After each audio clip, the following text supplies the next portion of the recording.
Today we are going to talk about a topic. If we are losing somebody, the loss of our loved ones often leaves us with grief, a lot of emotional turmoil that we need to process. I think I'm going to write about a fun topic called grief. Why, after giving completely, yourself to somebody, loving them from an unconditional point of view, you are ghosted. If grief was an actual solid amount of weight and we were able to set it down and keep walking without holding those things. And I would just encourage people to be honest with themselves and try to let little pieces go at a time. I think it's really important to realize that you are worthy of love and that you are lovable. Listeners, welcome to another power packed episode of We Are Listening, a medium where we help to bridge the gap between wellness seekers and wellness providers. And today we are going to talk about a topic where we often don't like talking. It's one of the most, I would say, least discussed, emotional health concepts out there, or the points where a lot of people go through it, but people really don't want to talk. They often get into their cocoon and try to navigate alone. But I personally believe we need support out there to often get out of grief. Uh, if we are losing somebody, the loss of, our loved ones often leaves us with grief, a lot of emotional turmoil that we need to process. But yes, we are humans and we need to feel those emotions. But at the same time, life has to move on. But how do we navigate that path? And for that, today we have got with us Samantha Evans. Uh, Hi, Samantha. How are you? I'm good. How are you doing? Doing great, doing great. Thanks a lot, for accepting our invite and coming on to this episode to share with our listeners how to really navigate grief and understand grief in, much more deeper sense. So why don't we start with your introduction and your own journey? Sure. So I never set out to write about grief. I didn't wake up one day and say, I think I'm going to write about a fun topic called grief. It was it was thrust on me when my late husband and I experienced our first miscarriage. And our first two pregnancies actually ended in miscarriage. And at the time, I looked online for books about infant loss and didn't feel like there was anything out there for women that was really applicable or really spoke to the issues that were happening. A lot of the books said 10 years ago I had a miscarriage, 15 years ago I had a miscarriage. And I wanted something that was more real time and in the pain that not just women felt, but men as well in those situations. And so I ended up writing a book about miscarriage that would walk with other people grieving through their process. So that was my first soiree into grief, I guess you could say, and helping other people. And I learned at that point that I was able to articulate loss in a way that other people could not put into words. I didn't know that was a gift until I'd started writing, and other people are like, oh my gosh, this is how I feel, but I could never explain it. I could never get that done. So that was my ministry to other people, my service to other people for a really long time. And then, I mean, that's what started it all off. And then my late husband, when he got sick with cancer, he asked me to write his story, but that was about 15 years after writing the love letters to miscarriage moms. More power to you, Sam, for helping others out there. Um, I know it's very difficult to put the emotions out and articulating into something where it needs to be sharing the experiences, but at the same time, helping others. Bringing both together can be a really difficult experience. And if you're open to sharing, how did you really articulate those books? And were there moments where, your emotions were triggered? And if yes, how did you really manage and navigate it? So, writing the miscarriage book was really cathartic because I was sharing my own feelings and I was working through my own pain. And I recommend journaling to people. If you write a lot or if you're good at writing, That's a really good way to process your grief if you're not really comfortable talking out loud with people with the things that you feel. So the book started as a journal, and it was me walking through my own struggles, my own problems.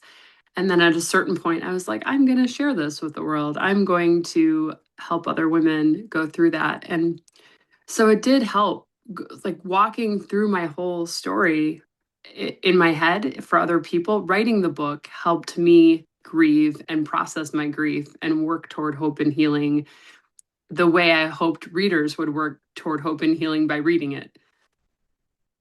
Wow, wow. And I can totally echo with it. So the reason actually I asked you this question was for us, on a similar level, I was experiencing a lot of emotional turmoil some months back. And Mm, I also started to process those emotions. I started journaling. I used to journal way nice. back 15, 20 years back. But yeah, I again felt the need to journal the emotions to be able to process it. And probably December 25 to March 26 was a time where a lot of individuals across the globe were going through a lot of emotional turmoil. I probably believe the stars or energy alignments was such where many people were going, because now if I look in the hindsight, I talked to a few people today, they all said that yes, we were also facing a lot of emotional challenges during that period. And for me, I was also one of those individuals. To understand why, after giving completely yourself to somebody, loving them from an unconditional point of view, you are ghosted, and without Mm, any notification in place, without any intimation, and just out of sudden one day you wake up and you're ghosted completely. So how do you really process that?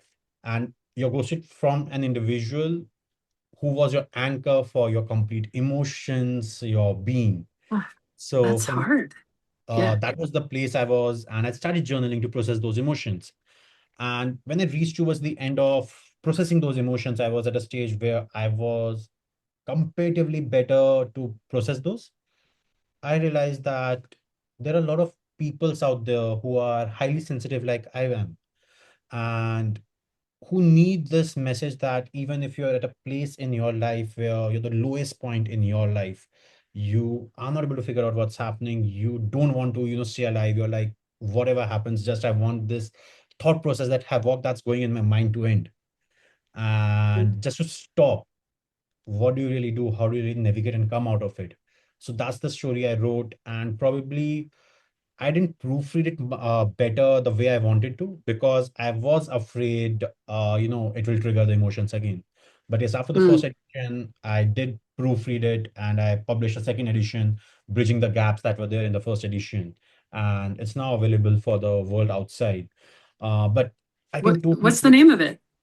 it's called The Pumpkin I Didn't Like. Okay. Yeah, All yeah. right. So actually, so it's a whole story around that. So I nicknamed the girl Pumpkin. So it's called, in Hindi we call Pumpkin Kaddu. So I nicknamed her that. And again, Okay. as an individual, I personally don't like the pumpkin as a vegetable. So Mm. that's the Okay. correlation that I built out there. And Right. yeah, so I wrote the whole book, and more than the girl, it's about my own journey. How I was at a stage where I was completely dependent on somebody else for my emotional, emotion management. And how did I really Hmm. find my space to be contented within, finding that love, finding that support all within myself, and spirituality being the guide for me. Right. So I can totally, totally echo, and I wish more and more power to you. Well, shame on her for ghosting you. That's not fair. I mean, that's really cowardly of her, of your pumpkin that you don't like. That's very cowardly. That's what I say. Journaling, what I love about journaling is that you're honest, right? You're not hiding from anyone. So it's raw honesty and it's true, and you can look back and read it. And sometimes when I was reading my own journal, there were things that I didn't want to see about my own truths, but you just write them without editing yourself at first, and that's really helpful. And I can totally relate to writing and then not wanting to edit very well, because I bawled. I bawled through the edits for my hard story. And I think most people would, but I felt like that was part of the healing process too. And Agree. letting myself grieve again. But yeah, I mean, I'm that's kudos to you because it takes a lot of inner strength to put like your own flaws in front of you and then face them and say, how did I end up in this space where I relied so much on this person and I didn't realize how much of my identity was wrapped up in who she was rather than who I am myself. So, and that takes a lot of guts. So good job. That's amazing. Thanks a lot. And for the first time in my life, it happened with me where I really didn't curse her. I was like, okay, probably that's her own journey as well to evolve. Because I've Right. had breakups in the past as well. And, you usually, when you have a breakup, you're like, okay, this person was XYZ. You start cursing the other person. And rather than taking the responsibility on your own self, your own actions, you're putting the responsibility on them. You're putting the onus on them. For the first time in my life, I realized that the onus is on me as well. Probably Mm-hmm. there was some learning for me. And when I look in the hindsight, if that experience didn't happen with me, I would not have been so grounded, which I am today. I'm not saying that I'm 100% there, but probably if I was, let's say, 10% there today, I am 30 or 40% there. Uh, Okay. Being much more aligned with my own individual self. I'm finding more contentment. Things that usually get me anxious are now being left to the universe to do its magic. I'm like, I can only put in my efforts. Rest, the results are in universe's hand. And the way universe works, we have no idea. There are a lot of things happening in the background which we cannot even envisage. And as they say that if it's meant for you, it will find its way towards you. And a lot of things keep happening in the background to make that happen. Okay. So I've reached a place where I've left it to the universe. And I really thank her, to be honest, to make me go through that, Mm. to help me reach a better version of myself. Because if I would not have gone through that experience, I would have always been finding that anchor in somebody, one or the other. And for Mm-hmm. me, that pattern has been broken. So for me, last 1 year has been identifying my patterns and breaking those. So really, really thankful to her for, making me go through that and helping me evolve out there. Yeah. And do you find that you're able to know yourself better now when you find yourself in a situation that's similar and you can read your body more or read your thoughts a little better? Much better. Yesterday, for instance, I was super anxious and I couldn't figure out why. So I had to pause and say, what is making you anxious? And just, I didn't say it out loud because that would have sounded crazy, but just taking that time to recognize our own bodies and our own hearts and our own heads, what's going on inside me right now that is making me feel this way. And then again, taking the guts and the courage to be honest with ourselves and saying, okay, what can I do to change how I'm feeling right now? How can I change my circumstances? Yep, yep. I totally agree with you. Um, for me, I would not say that emotions have completely gone away. Mm-hmm. I do still have episodes where I would see something, I will get triggered and I will cry. But for Mm. me, where in those months, crying was like I didn't know anything except to do crying. Today, I am accepting those emotions. And within just few minutes of acknowledging those emotions, instead of fighting them, I'm able to get back to work. Where for 6 to 7 straight months, I was not able to work, I was not able to focus, I was not able to concentrate on things. Today, I accept those emotions, let them pass. If I have to cry, I cry. If I have to get angry, I get angry. It's just that I keep it to myself. I'm not, putting it out on anybody else out there. I find my own silent space. I process those emotions and I get back to work. And today, I'm able to do that within few seconds or few minutes. So the idea what I learned primarily was not to fight those emotions, but to let them flow, let them do their job, and probably keep evolving and keep understanding your triggers, keep working on them. And that's the journey for me now. That I felt something very similar when my late husband died because so much grief, so much emotion. I was a 38-year-old mom of three little girls, and there was so much to process at that time. But somehow I knew the truth that if I let those emotions come and roll through me, it would be healthier because I could let them come, process them, deal with them, and then release them. Right. Whereas if I felt them and tried to harness them or hide them or ignore them, it was just going to turn into like septic feelings inside of me. And so somehow I recognize that and I let those emotions come. I've seen other people who stay in their grief, who don't know how to overcome their grief, and they almost become victims of their own lives because, oh, woe is me. This happened to me. Poor me, poor me, poor me. And yes, the bad things that happen to us are terrible. Someone ghosting you, losing a relationship of someone you love, thought you loved, like that's awful. Losing a spouse or a child or a pet. There are a lot of bad things that happen to us. But if you just feel sorry for yourself and you use that as an excuse never to get better, then you stay in this space where you almost say that it's okay to be sad. It's okay to always remain sad. And who wants that? Who wants to like I'm going to be sad for the rest of my life because this bad thing happened. I didn't want that. So that was why I was intentional about letting those emotions come, process them, and then deal with them and kick them out, basically. Like, okay, we're done. Not that it's that simple, obviously, because they come back and you have to kick them out Yes, again. Right? I totally agree. I totally agree on that, Sam, with you.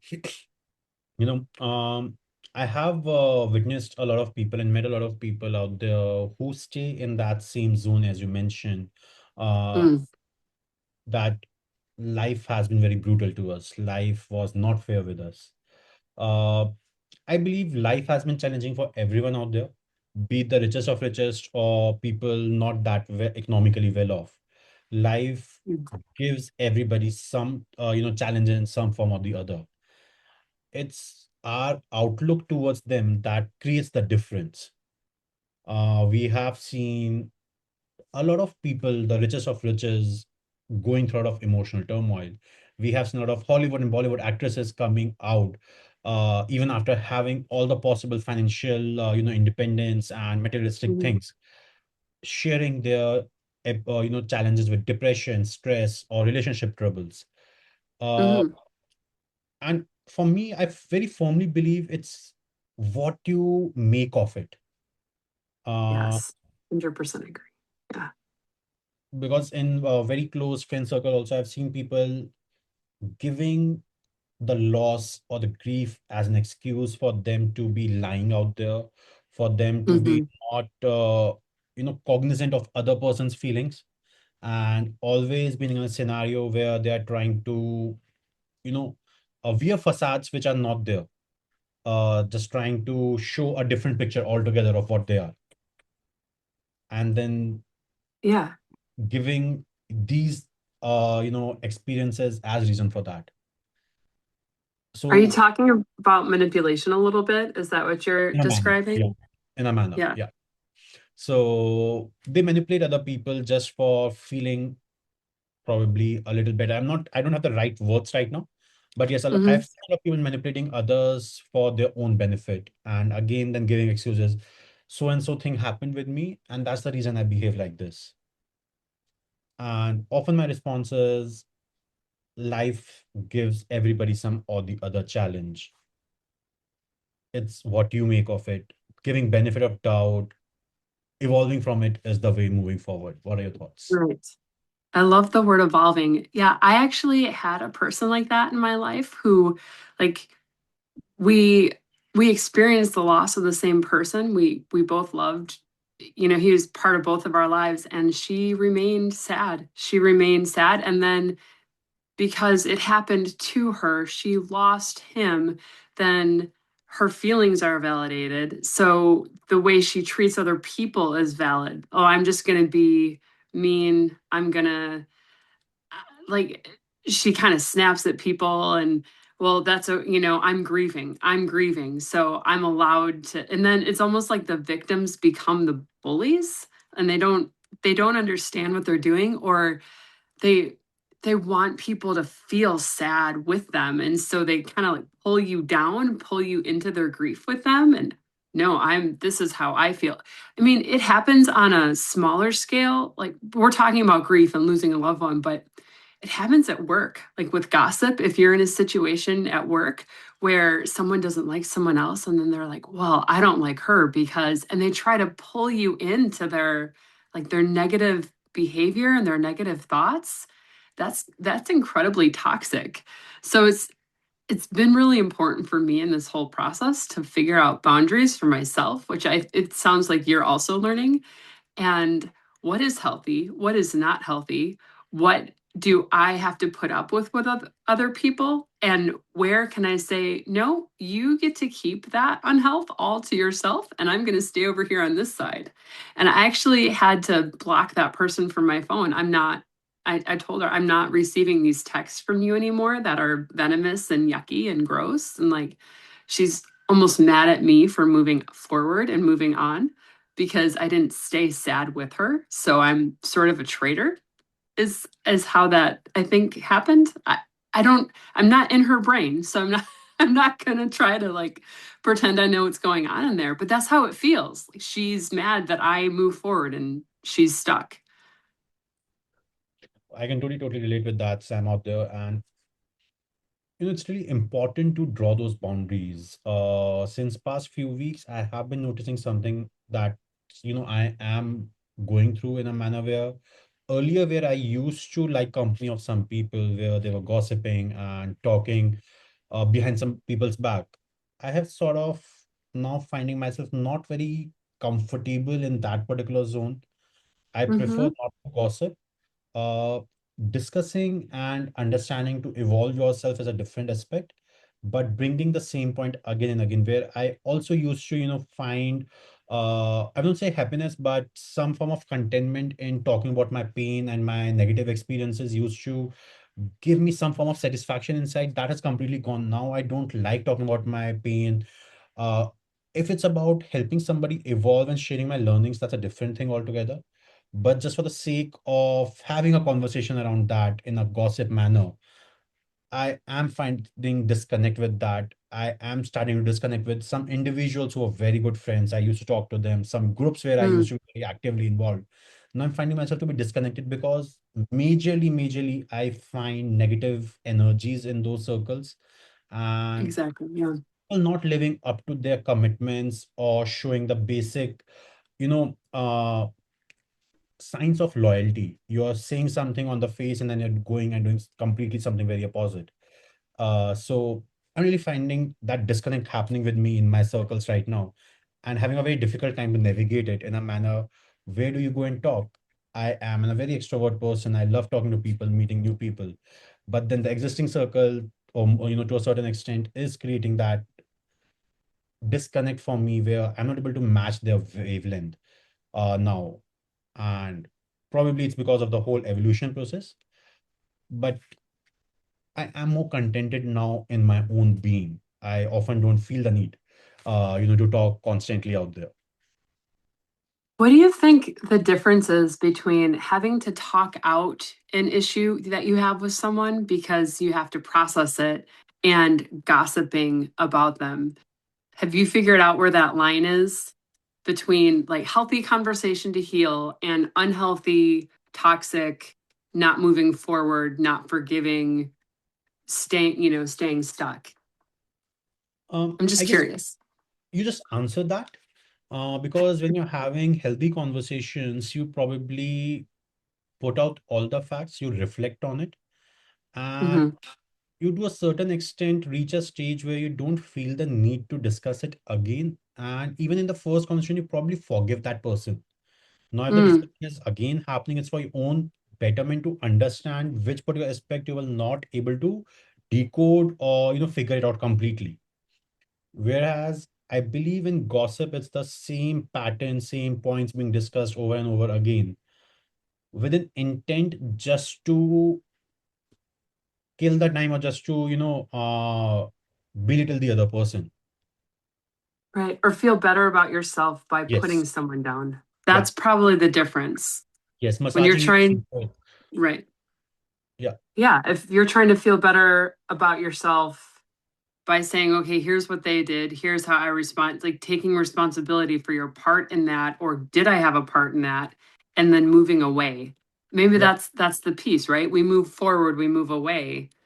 And but if we're just enjoying talking about people because it makes us feel good to put other people down, like you said, belittle people, and that's the fun of it. That's the point, is to feel better about ourselves by putting other people down. That's the answer right there. Yeah. I totally agree. And one of the major catalysts for me during this whole journey was coincidentally when the whole episode for me started. I had taken a 100 days challenge to be consistent with my workout. Mm. And Okay. go and I don't know, I was able to be consistent with it while I started with just going 20 minutes out there in the Mm-hmm. park and ensuring that I cover at least 20 minutes or 25 minutes of walk on a daily basis. Today, I'm at a place where I've already completed the first 100 days, although with a 62.5% consistency. So I completed 100 days over 160 days. There was some, Okay. gaps in between due to medical reasons, or I was traveling or had some work commitments, so really could not go out. Probably I would say out of those 60 days where I didn't go, in total, 10 to 12 days will be where I was lazy. I said, okay, I'm not going today. I'm not feeling like it.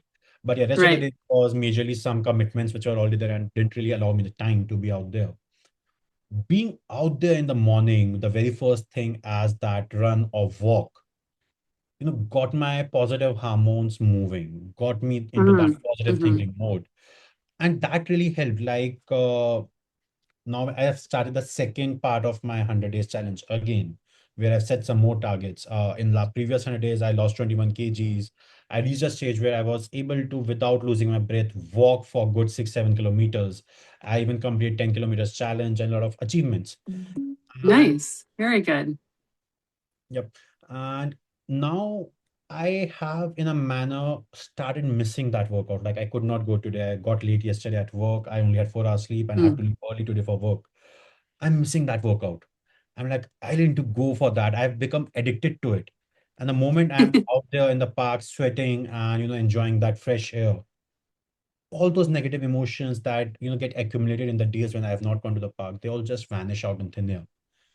I'm Right. more in control of myself. So that exercise and workout routine really played a catalyst for me in navigating this whole journey. That exercise was really good for me as well when I was navigating my own grief because, like you said, you exercise. So it's not just cleansing your body, it's cleansing your head because you're focused on the hard thing in front of you of like working your body harder. So then the thoughts of the negative or the grief or whatever that is go away. So I remember I was running a lot. I was, running 5 kilometers, which felt like a lot to me at the time. And, or biking, I would bike 10 or 20 kilometers and just go, go, go to try to get those thoughts out of my head. And then when my husband when we found out he had cancer, that was different. I wasn't measuring how far I worked out or like how far I would go or how many reps that I would do for weightlifting. I just wanted to keep going for time. Like I tried to work out for an hour or 2 hours because as long as I worked out, my head was clear. But then as soon as I stopped exercising, some of that negative stuff would come back in and I didn't want it. So it was almost like I was trying to outrun the pain or out outmaneuver my own body. But exercise was super healthy for me in that time because I think it helped keep me sane. I can totally relate with that, where you're coming from. I totally, echo with it because there are days where you're just working out to, focus on something else. The pain that's, for your muscle that are building back after you've worked out, your mind is focusing there rather than on negative thoughts. So you want that shift of thought process to happen, where after workout, your body asks for protein, your body asks for more energy. So you're focused on solving that rather than things which are not in your control. And Right. something I really love about exercising or setting those challenges in workouts, 2 kilometers run or 5K run or 10K run, is these are the challenges or targets which you can achieve with completely your control. Right. Over here, I would say you have 95% of factors in your control, 5% again, nothing 100% you can control. But things a lot of out there when primarily related to the emotional health. I believe in most of the cases, 95 or 97% is out of our control, only 2 or 3% is in our control. And Hmm. that's the shift I also find where, after you achieve those targets, the happiness that comes in, the hormone rush that happens, adrenaline rush that happens, that Yes. also helps to Yes. combat that grief and loss out there.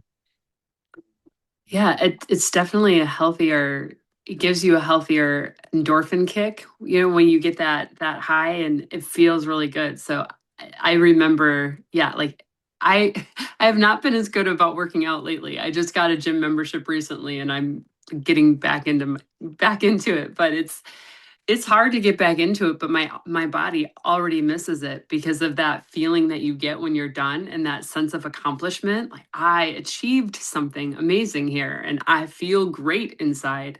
So I think those feelings absolutely help deal with harder things in life because it brings clarity.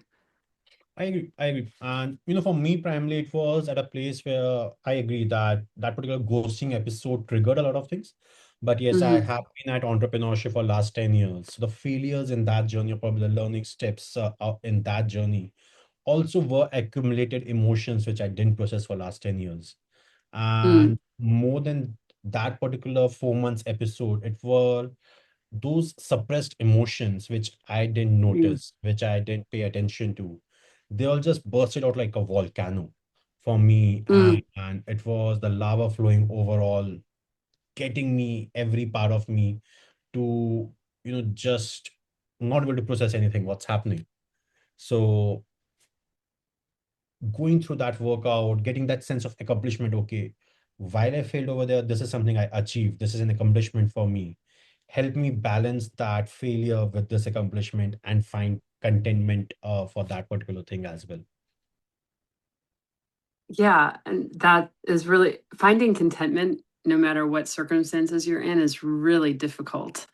It's Yeah, it takes practice to say life is not exactly the way I want it, but I'm working towards something better. So being proud of yourself enough to admit that things are going to get better soon and you're working toward that. And that goes back to that whole, am I a victim or am I going to take control of my life and move forward?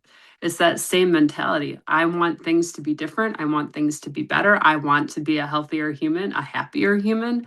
So I'm going to do A, B, and C in order to make that happen. I agree. I agree. And let's say, Sam, if we were to, understand grief more from a scientific perspective, or for people to identify that they're going through grief. So can you share, what grief actually is, and how do people really identify that they are going through grief? Okay, we understand the loss of a, loved one or in and that particular manner. So what are the triggers out there, and how do you really explain grief to somebody? I think that grief is underestimated a lot because we can experience grief for a lot of different things. And I think a lot of people only associate grief with losing a loved one. I lost a sister, a brother, mom, dad, spouse, friend, pet. So I'm grieving that loss. But you can grieve moving from one home to another home. You can grieve a friend ghosting you or going away. You can grieve circumstances, job circumstances. If you get a job that you think is going to be this amazing thing and then your coworkers are crummy or your boss is really mean and like unreliable or whatever, there's all sorts of reasons we have trouble with bosses. But if those situations aren't what we think they're going to be, there's a grief that comes with that. I think grief in its most basic form is disappointment. When you expect something to happen, you want something to happen, and then there's a shift and you don't get what you want, or you don't get what you hope for, or you don't get what you need. But it's an unfulfillment of something that we hoped for. And I think that is the bare bones of grief, how I would describe it. Amazing, amazing. And I, totally relate with that point of disappointment out there, where as humans, we are habitual and accustomed to building scenarios in our head Mhm. and either be towards the place where we are thinking the worst or the best for ourselves. And probably when the best does not happen, we are like, Mhm. okay, why didn't it go the way I thought? I controlled all the factors, I did everything best I could, but the outcome was not what I wanted. Right. So that disappointment, and when I look back and relate certain aspects of my journey, if I have to put it in a very articulated manner, disappointment would be the word, right word to put out there, because for some of the actions I did, the outcome or the response I got for those actions was not what I wanted or what I had expected. And there was that Right. disappointment that converted into grief, that Yes. probably got, expanded into grief, where I didn't stop that disappointment over there, acknowledging it and moving forward. I just carried along it with me. Okay, this didn't happen, this didn't happen, this didn't happen. I'm just back to back getting onto that cycle. Becomes like stones in a backpack that you just keep adding as you walk, Yeah, right? And it just gets heavier and heavier, and you can't understand why you're lugging around such a heavy burden all the time. That's what I totally. think about grief. So, and that's, I mean, it's okay to stay, to be sad. It's okay to stay in a space where you're like, no, I'm disappointed. I'm going to eat a bunch of ice cream or binge watch TV or do whatever that is, right? Like an unhealthy coping, make yourself feel better thing. Those are normal responses to grief, and they're fine. But at a certain point, you have to acknowledge, okay, I'm grieving and I don't want to stay in this space where I'm gaining 80,000 kilograms because because I ate everything in my fridge and in my pantry. So you have to you have to move forward. You just have to move forward at a certain point. I agree. I agree. I agree. Uh, but what suggestions you like to give, Sam, to those individuals who, for the better part of their lives, have one only seen grief around them, nobody Mhm. actually thought of processing that grief and evolving themselves. So they have been grown into that environment. And then, even when they were going through the challenges in their life, nobody told them that you can evolve from it. They were Mm. taught to live with that grief throughout. And today they have reached a stage where they can only stay within that victim mentality and not able to evolve from there. So, what sort of a message and journey you would like to suggest to them? Honesty. I think for people who realize, you have to realize you're stuck in grief. You have to want to change. If you don't want to stay in that space, then you have to, and when we use the metaphor of the backpack, right? So you have to unzip the backpack, you have to lay out each rock and stare at it and say, why am I holding this? Can I let this go? And then systematically, one by one, start letting those burdens go, releasing them, and maybe starting with easier things. You leave the bigger rocks at the bottom of the bag and practice with the smaller ones, but Yep. practice looking at your grief and practice being uncomfortable in that grief, and then saying, okay, I can let this go now, I can move on. And I think, it becomes comfortable sometimes to carry those things, but what would our lives look like? What would that freedom feel like to not Mhm. have to carry that weight anymore? And when we talked about exercise, all of us know what it's like to weigh more or less.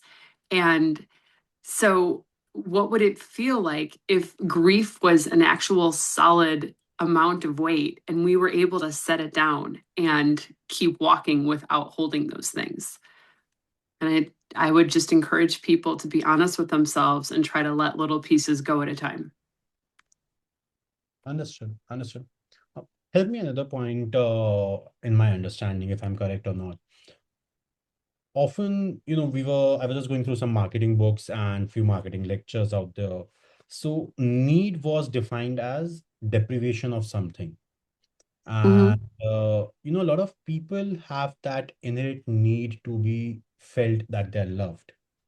Uh, Mm, and I believe for a very prolonged period of time, if you're deprived of that love or you're not given your that need to be feeling loved is not really taken care of, it can also probably become initial stages of grief or convert into grief.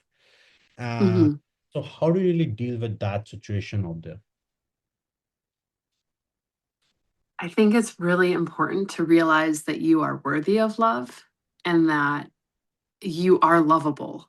Everyone is lovable. I think a lot of times brokenness makes us feel like no one loves us, no one cares. Maybe we did something that makes us unlovable, and that's not true. You are worthy of love and you are loved. You are loved by the people around you. So I sometimes, like with my late husband, he was so hard on himself. He didn't love himself. And so it was hard to recognize that other people loved him because he didn't love himself. So I think part of that also is learning how to love yourself and love the parts of you that are lovable. Amazing, amazing. And one particular point I would, really like to understand and specifically focused on women across the globe. Uh, and it's one particular scenario, I'm not generalizing it, but yes, one Hmm. particular scenario which I've often experienced in my own life is where a lot of females are, and probably this is a global scenario, I'm assuming certain things over here when I'm saying, Hmm. are meant to sacrifice a lot for the family. And, you know, um, as they age, as they grow, they realize the sacrifices. And when the deprivation of love is there, it all starts to mount and, again reaches a stage where they are not able to keep it inside. They start to have those bursts of emotions or anger, and a lot of things starts triggering them. At this particular stage, when they're already processing these feelings or, be in grief, a woman hits menopause. Hmm. It's again cocktail of hormones going upside down totally. So how does one this particular grief which has not already been processed, when topped up with menopause, how should a woman really navigate this stage, and how can the family members be of support out there or peers around? Run away, run away. Um, I'm only saying that because I am like on the verge of going through that process myself at this point. So I feel like I'm losing my mind. So just to give you that insight, like your emotions don't necessarily make sense. Your feelings don't necessarily make sense. Your actions don't necessarily make sense when you're going through those hormonal changes. And so recognizing pa- pausing, you have to pause and recognize I am feeling this way because, or why am I feeling this way? And then maybe even saying to your family, I am experiencing, I've yelled at my kids before and I've been like, I don't know why I'm angry. I'm just angry. like, so just being able to give grace for one another. I think true love is giving people space to be imperfect. And that's really hard because even my kids, when they're being mean, I'm a human. So I'm receiving how they're talking to me and it hurts. It does not feel good. And so sometimes I'll lash out in response to that. And then there's this back and forth. But understanding like I'm upset because and that's how a lot of arguments are resolved when my daughter's mean to me and I'll go back to her later and I'll say you said this and then this and then this, so this is how I took it, this is how I translated it in my head. And she'll say that is not how I meant for it to come across at all. So I don't know if you ever watched the movie with Matt Damon, We Bought a Zoo. Yeah. But it was one of the most profound movies because he and his teenage son are butting heads. They don't get along at all. And they sit down and they have this conversation with one another. And Matt Damon says, why don't we just tell the other person what we wish they would say? Like, you tell me what you wish I would say. I'll tell you what I wish you would say. And it was very healing for them to hear those perspectives from one another. And I've used that same scenario with people in my family. Tell me what you wish I would say to you right now. And I think so. I know I went a little bit off menopause there, but there's a lot of emotion. And I think when we're dealing with emotions or hormones, we all translate things in our own heads differently than how the other person means for them to come out. And so being able to step back from that and say, here's what I meant, here's what I meant, and you you come together and, oh, okay, that makes more sense. Or I am angry because, and just being able to vocalize that. Sorry, that was a Very very that was a no, long answer. was common point, and I definitely agree with what you just said. But practicing this in the real life scenario, it often gets really difficult because Yes, yes. when you're angry often and you have that turmoil of hormones happening inside your body, Mhm. you really don't realize what you said. No, it doesn't happen in the moment. It has to Correct. happen later. And at times you end up saying things which probably for that very moment or for some near time, does not really leave that ground to come back and communicate. The other person is either probably the ego is hurt too much, or even if the Mm, ego is not in picture, they are themselves hurt or taken aback that how could somebody say this to me? Or how could this person say to me? Let anybody right, else. I've done so right. much, and instead of recognizing or acknowledging the efforts, I'm being said that you didn't do anything. So that particular, and I'm just sharing one of the scenarios because at times that's said with so much intensity that the person gets hurt and really doesn't want to come back and talk to you. So how do you really find that common ground and keep coming back, because it's not a one-time, incident. It happens for a very long time. So how do you let go Right. of those things and ensure that whatever, work needs to be done is done between the partners or different family members or friends? That's hard. I mean, you just have to come back to it over and over, like you said, and family members argue. So I feel like a lot of times if you're living with the person, it's a lot easier to confront those issues and do the conflict management, conflict resolution. If it's someone that you talk to over the phone or you're texting, there's a lot of communication, like misunderstanding that can happen with texting. I've heard that communication is, well, so like communication is 90% nonverbal cues. Yeah. And so when we're texting someone, we're only texting 10% of what we're communicating. We have a message in our hearts and they're only understanding 10% of what we're saying.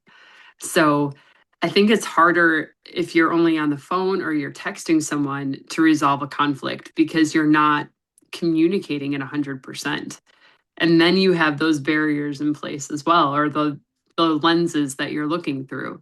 So if you're the one that's messed up and like hurt someone's feelings, being able to call them and say, I messed up here, I am so sorry, and you can explain it and ask for forgiveness, but apologizing is a huge part of that. Or if someone comes to you and says, oh my gosh, I'm so sorry, being able to say, okay, I forgive you. And then, I mean, it's broken trust. So if it keeps happening, that's when we say, okay, well, let's not be friends anymore. I'm done. I am done. Like you can't solve every issue, unfortunately. You can't be friends with everyone. So, and I think a lot of times with those people we talked about who are emotionally manipulative or they're victims and stay the victims, we feel like we have to apologize to them. We did something wrong to make them angry. So, oh my gosh, I have to apologize. I have to figure out what I did. Sometimes in those situations, we did not do anything wrong. And they flip it somehow to make us feel like we have to apologize to them when they're the ones that hurt us. Yep. So that needs to be recognized as well. I totally agree on that. And just one perspective to bring out here, probably in older times when mobile phones were not there, or probably when the mobile phones were in that wired manner where we just had one single phone in our home. Uh, Yes, Probably yes. I believe things were much easier. There were so many avenues available to communicate. But today, if you have a fight, you have got a substitute where you just start doom scrolling on Instagram or YouTube or whichever platform you prefer. So the time which you would have preferred, would have given the space to think, process, and felt the need of an individual to be there to help you go through that time is now being replaced by these devices in our hand, the electronic media with internet Hmm. connection. So I I also believe that with too much digitization and too much of internet access and content being put out there on social media, while watching some reels or post on Instagram, we might remember that person, but the very next moment we have got a stand-up comedy reel coming in and we forget about that person. So Right, right. that need to be with somebody is now being managed by having that mobile phone in your hand. So what are your thoughts overall in managing relationships and grief at the same time with mobile devices coming in hands? Oh my goodness, that is a loaded question. Uh, because you can't manage relationships if you're looking through a phone, not as well as you can face to face. So I think it's really important to learn how to set the phone down and have real life conversations with people. I when my kids were little, we brought them to the doctor and for the well child visits, and they would say, "Okay, is your child spending 2 hours or less on their screen devices?" And now, I mean, 10 years later, 2 hours would be amazing. If my kids only spent 2 hours on their phones, that would be great. They're spending a lot more time than that. And I mean, to their credit, a lot of times they're doing, FaceTime with their friends. So they're actually having face to face conversations with their friends through the phone. I actually appreciate that. But I mean, it's easy. It's easy to ignore problems and to say, oh, I'm just going to scroll through this. And meanwhile, on the other side of the world or the country or the city, you have this person who's very offended by something you said and you don't even know it anymore. Like the relationship is crumbling. It takes intentionality. It takes a lot of intentionality to fix a relationship and to want to bridge those gaps that are caused by conflict. So being intentional is one of those ways. And I think unfortunately with grief, I lost friends in both situations. I lost friends because of infant loss, and I lost friends when I became a widow because people did not understand my grief. They couldn't figure out what I was going through. And so I started gravitating toward people who understood me better. And that's a normal part of life. There are people that will understand us in a certain stage of life that will not understand us later. And so we we outgrow people. That's a mean way to say it, I feel like, but we shift and we change. And so the people at the beginning of our journey are not necessarily going to be the ones at the end of the journey with us. I definitely, agree with you on this. For me also, I was at a stage after writing the book, some of the people came back, although it was not about them, they were like, they took it on themselves. Okay, the incidents mentioned were about them. And where Mm. I was processing my life's patterns of last 10 years, I can't help it. My life has been like that, where similar patterns were replicating and happening with me again and again. And I was just identifying, and probably you were just one of the mediums at that very moment to help me recognize that pattern. And as you rightly said, that you outgrow people. So for me also, it was in a manner where I was somewhere or the other after writing the book, waiting for people to return. But Mm. when I realized that I had written my book, I was about to end my life. I was not in a state of mind to function things. And even after reading that, where at one instance you were calling yourself to be a very good friend of mine, Mm, really could not give me a single call to just check up on me, where at one mm, stage you said that you're a very good friend, you are ready to die for me. And after eating hmm. that, instead of just reaching out and checking up on me, you are like getting angry with me, you are creating different narratives and whatnot. I'm like, Right. "Man, you don't need to be in my life. I don't need you in my life." When at one place you're like, okay, Pulkit, anything happens, we are here for you. You can come and talk Hmm. to us. You can come and talk to me.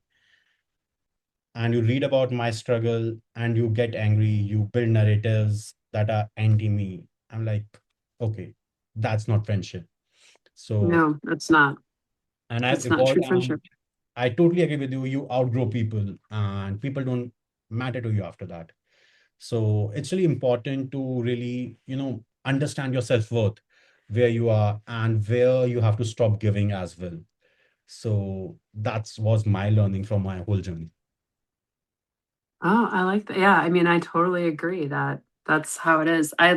Like I said, I lost friends, and so there's definitely a balance between saying, okay, I need to let this person go, and I need to try to fix this relationship.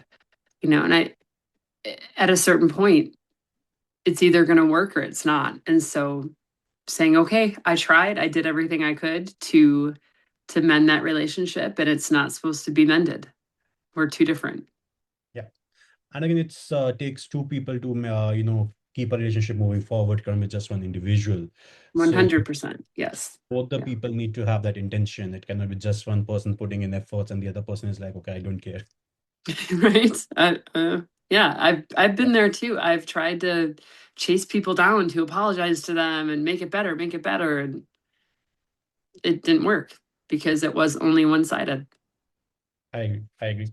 And Sam, I believe we have been having a really amazing conversation. I didn't really, had a track of time, but I just saw the clock. Uh, It's okay. Before we conclude, any final thoughts or message you'd like to share with our listeners? I just want to thank you guys so much for listening, and thank you for having me on the show. It's been an amazing conversation. Just remember that you are loved, you are worthy of being loved, and you are worthy of healthy boundaries in your grief. So I'm hoping and praying that everyone listening will be able to work through their grief and be healthier on the other side of it. Thanks a lot. Thanks a lot, Sam. And listeners, if you have got, you know, any experiences you'd like to share or you're processing grief, you can come on to an anonymous mental health forum, which is called We Are Listening. We will be putting the link in the description out there. Feel free to share, vent out, and if you are seeking professional help, just let us know in that forum itself. We will connect you with the best experts on our platform, and we are here to help you. We are listening, and stay tuned. Thank you.